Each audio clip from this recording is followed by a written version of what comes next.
來看嘉義南溫縣市濟公活佛是亞洲上界大尊的濟公神像，關渡超過5公尺。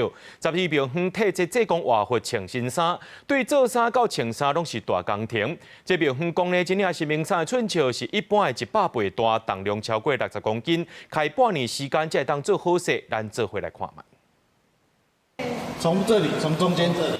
為了要替濟公換新衫，嘉義的南溫縣市出動正10個人，大家做過把這領超過60公斤重的神明衫搬起來。有人搭佇咧腿頂懸，輕腳細手，把神明衫扭過出；有人佇咧下面倒順頭看尾。前後開點外鐘的時間，才替這尊亞洲上大、關渡超過5公尺的濟公穿新衫。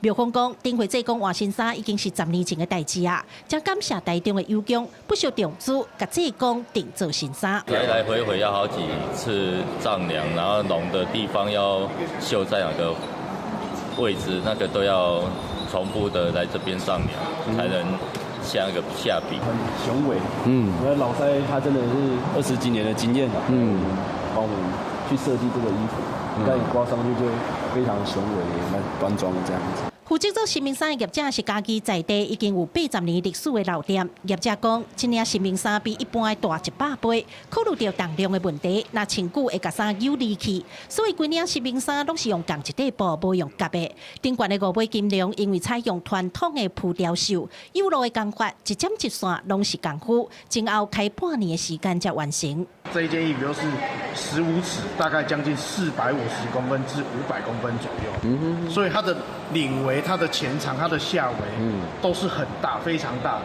那這一件衣服也耗時大概半年，還有大概用了20幾個師傅下去做。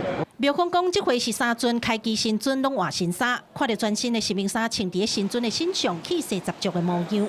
業者講，總算是完成這個超級任務，已經失眠半年的伊會當安心啊困啊。記者林偉霆、柯家如、柯昭陽、嘉義採訪報道。